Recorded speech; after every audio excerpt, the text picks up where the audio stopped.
Estás viendo Infinito. Abre tu mente.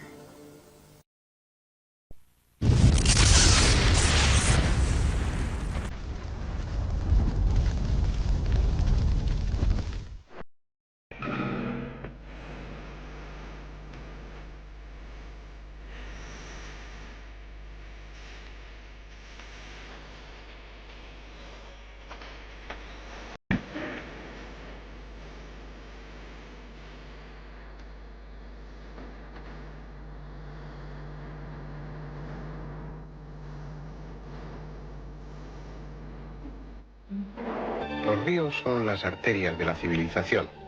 En sus orillas surgió la vida, se establecieron las primeras comunidades y se gestaron los imperios. Con frecuencia las aguas bajaron teñidas de rojo, porque conquistar el río era conquistar la vida. Muchos de ellos son legendarios y algunos alcanzaron la categoría de divinidad. En Perú, a 3.000 metros de altura, hay uno de esos ríos, el viejo Vilcamayo, que después de la conquista se conoció como Vilcanota, y que luego de recorrer parte de su camino cambia de nombre por Urubamba. Su lenta tarea erosiva fue modelando un valle especial, un valle de tremenda belleza y fertilidad que en tiempos de los incas se consideró valle sagrado. Hoy iremos en su busca. Sacralizar un valle puede parecer exageración en otro lugar, pero no aquí. El Inca vivió de la tierra y para la tierra. Todo cuanto tenía relación con la fertilidad era importante. La tierra misma, las montañas, los ríos, eran dioses benévolos, aliados del indio al que proporcionaban su sustento.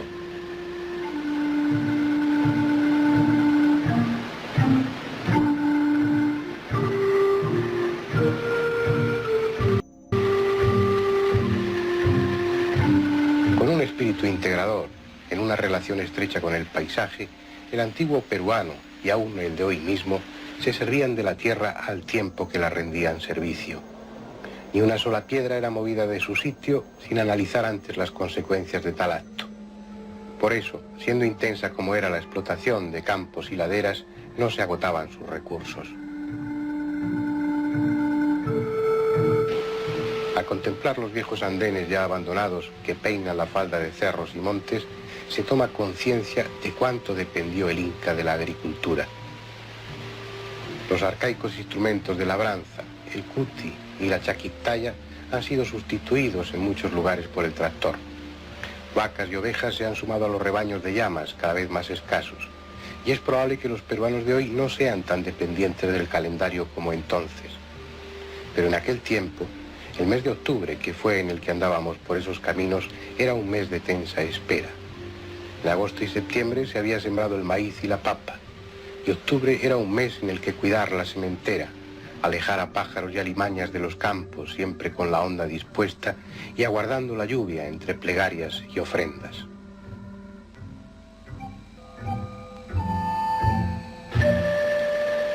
En el camino hacia el Valle Sagrado, por las escarpadas gargantas, incluso en los pequeños pueblos, parece que el tiempo se hubiera detenido. Nada o casi nada ha cambiado. Todo tiene aquí un ritmo diferente, como el Vilcanota. En la raya, marcando la frontera entre Puno y Cusco, y manso ahora al llegar al abierto valle. Allá abajo está, orillando al pueblo de Pisac, al pie de la montaña hecha escalera por los andenes que construyera el Inca. Un lugar entre dos épocas, donde vivir no es apresurarse, donde nada es urgente y para todo hay tiempo. Un lugar en el que permanecer ignorando reloj y calendario, olvidando dónde acaba el pasado y comienza el presente.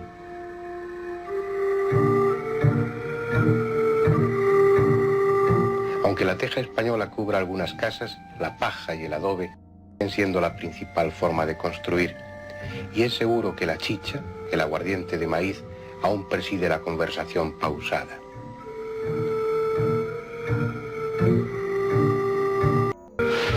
Solo el río fluye, pero con caminar pausado, perezoso y lento, como si también quisiera quedarse. Dentro ya del pueblo las costumbres se mantienen. Puede que en alguna puerta haya un manojo de pancas o un papel rojo anunciando que en esa casa se vende chicha de maíz amarillo. Tal vez lo que se cuelgue sea una pequeña canasta de mimbre, señalando a los vecinos que allí se ha cocido pan y lo venden. No recuerdo si aquel día vimos a nuestro paso alguno de esos reclamos, pero sí que coincidimos con una boda. La comitiva bajaba por una calle empedrada. A los novios se unían los invitados y los músicos.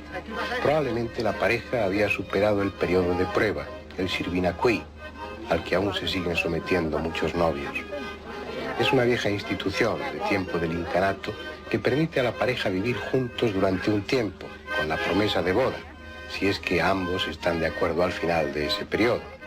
El Sirvinacuí permite que los prometidos se conozcan, que el hombre sepa si la mujer que va a ser su esposa es honesta y hacendosa, y que por su parte ella pueda comprobar si su futuro marido es trabajador y tiene costumbres ordenadas. Pasado un tiempo prudencial, ellos decidirán si contraen el matrimonio religioso, según les haya ido durante ese periodo de prueba. Si en ese tiempo tienen hijos y a pesar de eso deciden no casarse, estos pasan a depender de la madre, sin que el padre tenga derecho alguno a reclamarlos.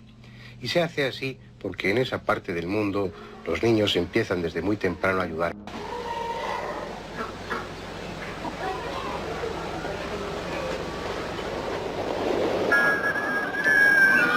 Como en cualquier otro pueblo, en Pisac la vida de la comunidad gira en torno a la plaza principal. Allí está la municipalidad, la iglesia, el hotel de turistas. Es plaza célebre por sus mercados. Hoy está dedicado a esa artesanía variopinta y bizarra que compran los turistas, pero en otros días aquí se venden papas, ochucos, quinua, chuño, moralla. También puede encontrarse charqui de vacuno o de llama, esa carne seca que con el maíz y la papa es la base de la alimentación andina. Y no faltarán medicinas y amuletos junto a vasijas y sombreros. Y habrá coca, traída de los valles de Lares y la Convención, esa coca que masca eternamente el hombre del altiplano. Una planta, regalo de los dioses, que masticada junto a ceniza de quinoa produce clorhidrato de cocaína, esa droga que mantiene al indio del altiplano sin hambre, sin sed y sin cansancio, pero que además mantiene la dentadura limpia, libre de caries y el cabello lustroso y negro. Hay que comprarle un punto. No, ya no compro nada.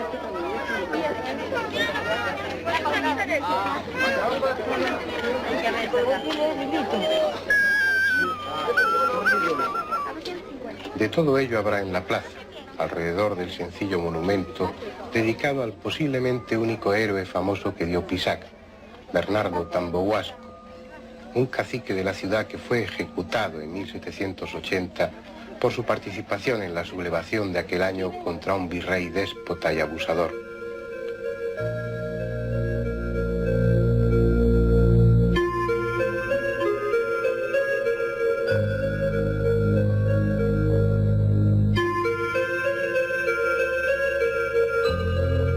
Más allá de la plaza, por la quebrada de Chongo, se llega a la ciudad vieja. Dicen que fue edificada hace 500 años, en tiempos del Inca Pachacútec, y que tuvo un carácter marcadamente militar por lo estratégico de su situación y por los numerosos torreones que se construyeron al borde de los precipicios. Pero fue ciudad y no simple fortaleza, porque en ella hay templos, almacenes, palacios, pozos, baños, acueductos, viviendas y terrazas en las que cultivar la tierra.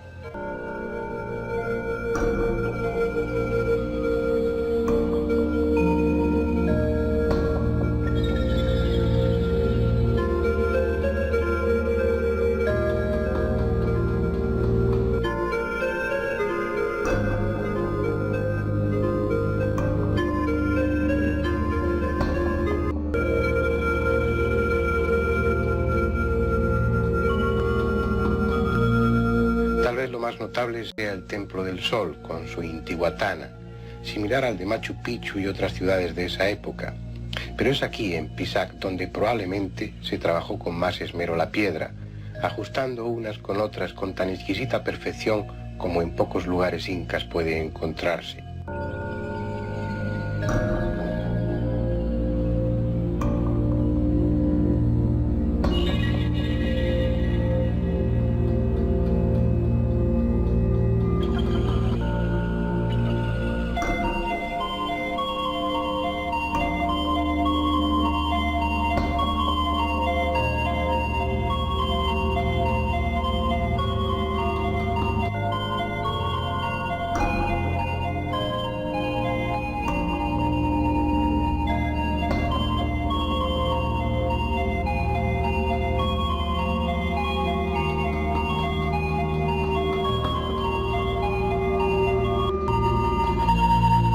Dentro de los restos del templo está la Intihuatana, la roca viva, cincelada para dejar un mojón cilíndrico en el que amarrar al sol, que es lo que en quechua significa Intihuatana. Allí en los ángulos de la base y en las sombras de la piedra labrada, los sacerdotes encontraban los datos precisos para calcular el tiempo y determinar las estaciones.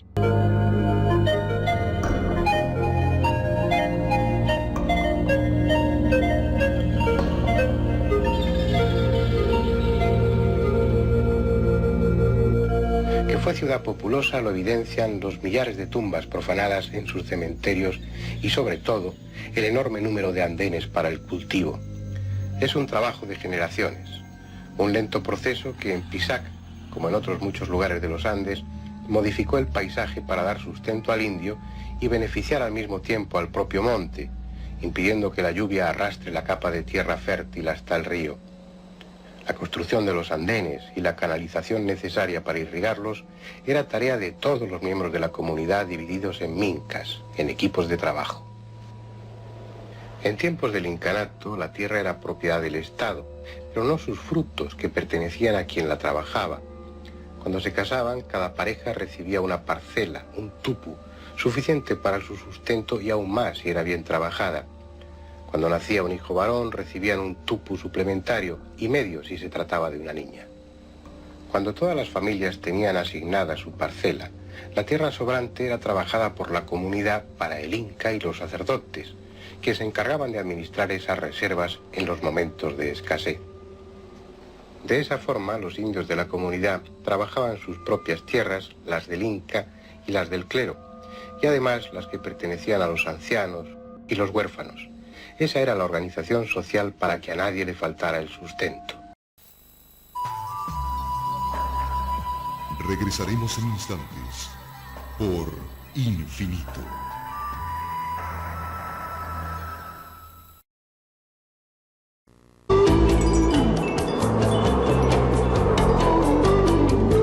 Estás viendo Infinito. Abre tu mente.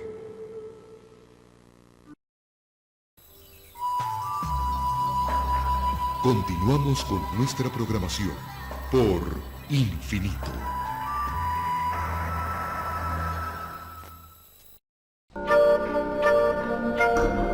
Algo fácil de conseguir en este pródigo valle, uno de los más hermosos del planeta.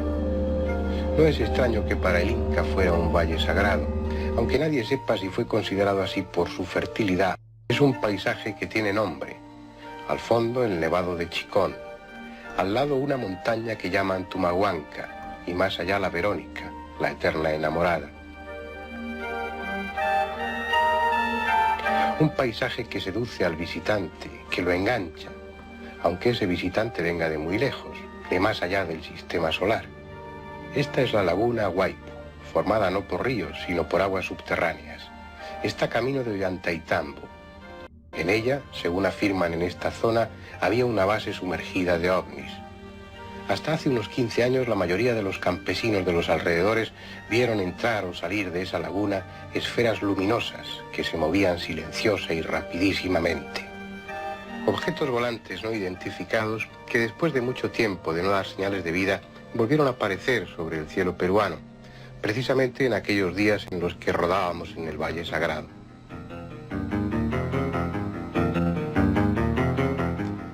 Primero fue un enorme halo luminoso que se vio sobre Chincheros, una población cercana a Cuzco, y que luego cruzó de este a oeste el Valle Sagrado.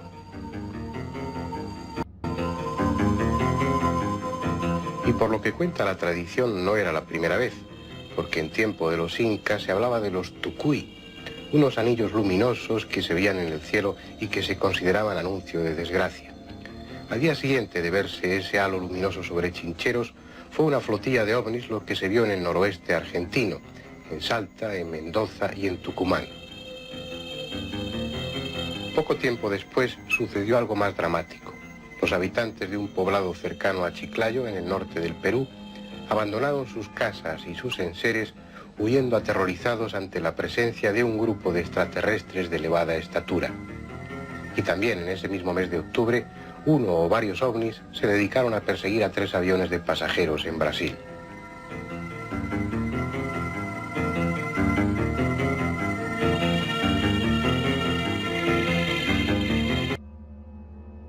quiera, pero en Perú la mayoría no tienen dudas al respecto. Volvamos ahora al Valle Sagrado. Un valle que se hace grandioso precisamente allí, donde el río cambia de nombre y deja de ser Vilcanota para llamarse Urubamba. El mismo río donde se bañaron las Sumacayas, las vírgenes del sol.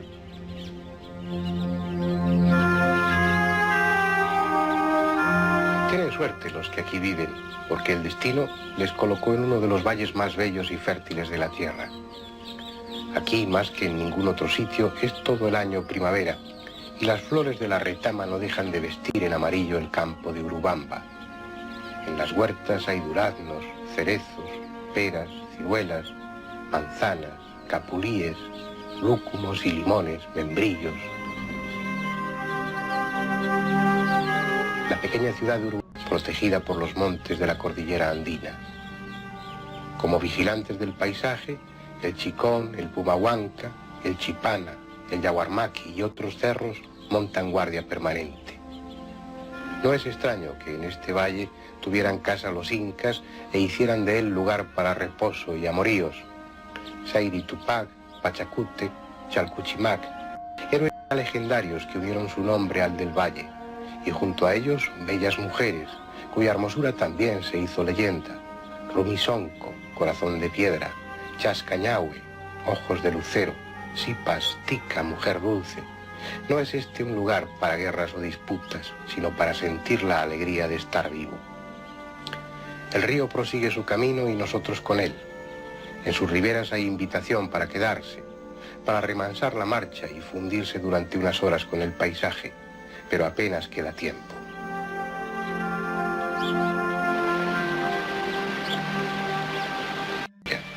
Quizás desde la oscilante jaula haya un buen plano de las aguas, que aquí van ligeramente turbulentas, pero no hay tiempo.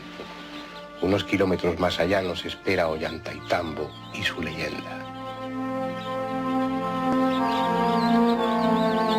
Ollantaytambo fue en su origen una posada, un alto en el camino, un tambo o tampo de aquellos que los incas situaban en lugares estratégicos para dar reposo a los soldados y proveerles de armas, víveres y ropa. Con el tiempo, Ollantaytambo se convirtió en ciudad y una de las más importantes del Valle Sagrado, comparable en muchos aspectos con Machu Picchu. Ya antes de llegar son evidentes los restos de la tarea colectiva de aquellas gentes. Andenes para cultivos, muros de contención y puentes de sólidos cimientos, capaces de resistir durante siglos las crecidas del Urubamba. Aquí fue intensa la actividad humana, a la sombra amistosa de las altas cumbres, generosas en manantiales y en piedra con la que construir templos y murallas. El nombre de Ollantaytambo le viene de un general llamado Ollantay, que comandó el ejército imperial por orden del Inca Pachacute. Pero si fue bastión militar, hoy es comunidad agrícola. Y es digno destacar que en este lugar las gentes siguen viviendo en las casas de la época inca. La ciudad sigue vigente y no es preciso usar la imaginación para saber cómo eran sus viviendas o su forma de vida, porque estas 15 manzanas simétricas son las mismas que antes eran.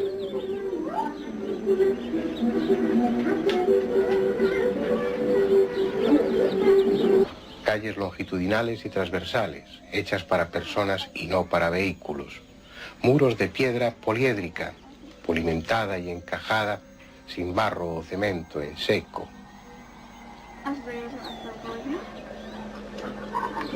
No es un pueblo destruido que las gentes de hoy hayan reacondicionado, sino un pueblo que desde el incanato no ha dejado de ser habitado. Aquí las piedras siguen donde antes estaban.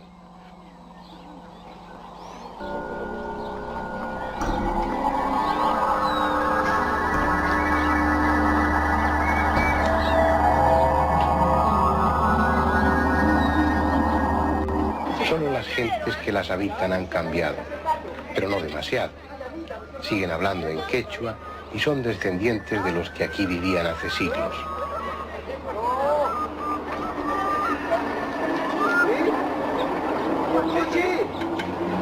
Hasta los hay de piel blanca y cabello rubio, como describieran Pizarro y otros cronistas a los miembros de la imperial familia inca. Y según eso, rubia debió ser Cuisicoyur, la princesa hija del Inca Pachacute, que según la tradición se bañaba en esta fuente, llamada precisamente por ello el baño de la ñusta, de la princesa.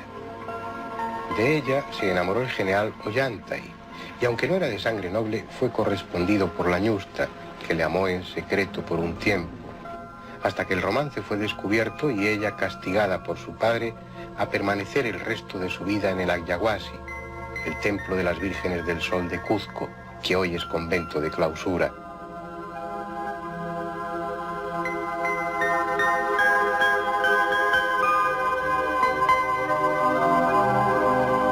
Allí tuvo una hija, Ima Sumac, que luego intercedería por sus padres ante el Inca, consiguiendo su perdón.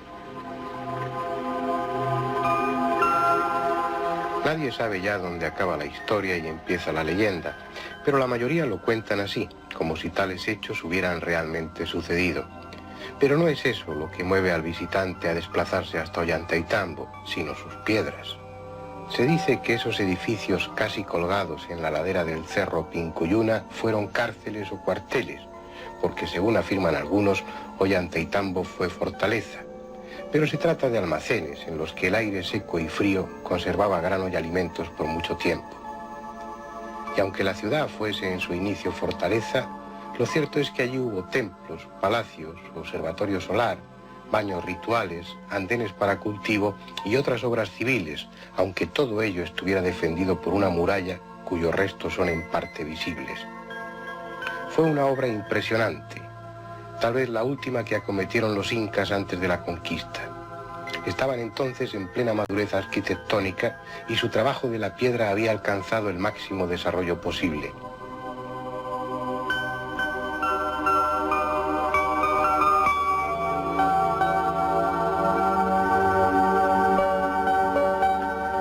Y es prueba de ello lo que queda de la pared del Templo del Sol. 6 colosales monolitos de pórfido rojo, unidos perfectamente y unidos mediante listones seccionados de piedra que encajan con asombrosa precisión entre un bloque y otro bloque.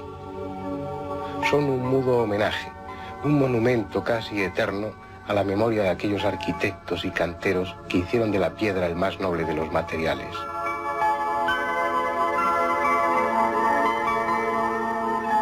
Ollantaytambo nunca fue terminado.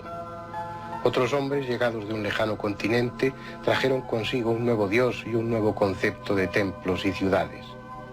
Son parte de esos acontecimientos que componen la historia siempre absurda de los hombres.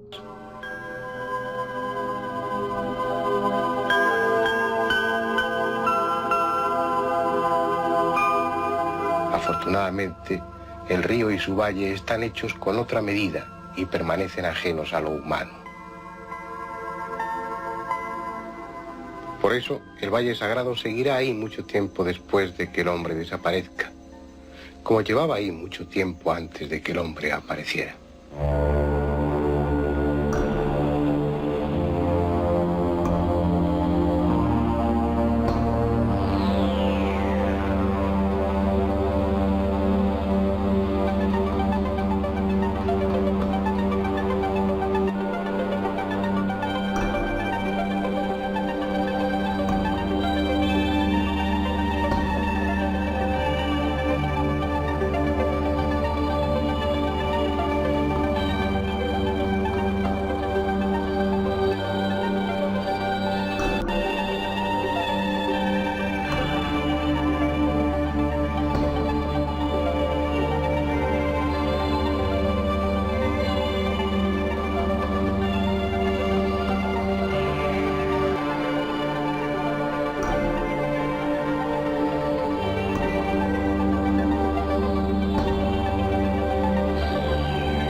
Usted está viendo Infinito.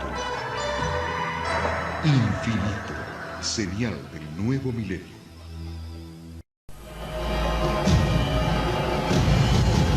Cada minuto, de cada hora, de cada día, ocurren eventos inexplicables.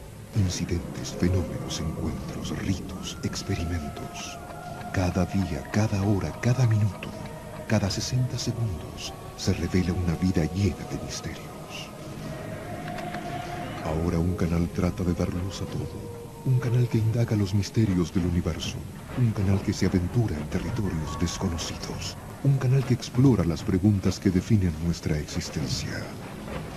¿Estamos solos en el universo? ¿Existe la vida después de la muerte? ¿Quién construyó las pirámides? ¿Se puede predecir el futuro? ¿Podemos mover objetos con nuestra mente? ¿Existe el infierno? ¿Se acabará el mundo en el año 2000? ¿Es la historia una gran mentira? Para cada pregunta hay una respuesta, pero ¿hasta dónde estamos dispuestos a llegar para encontrar la verdad?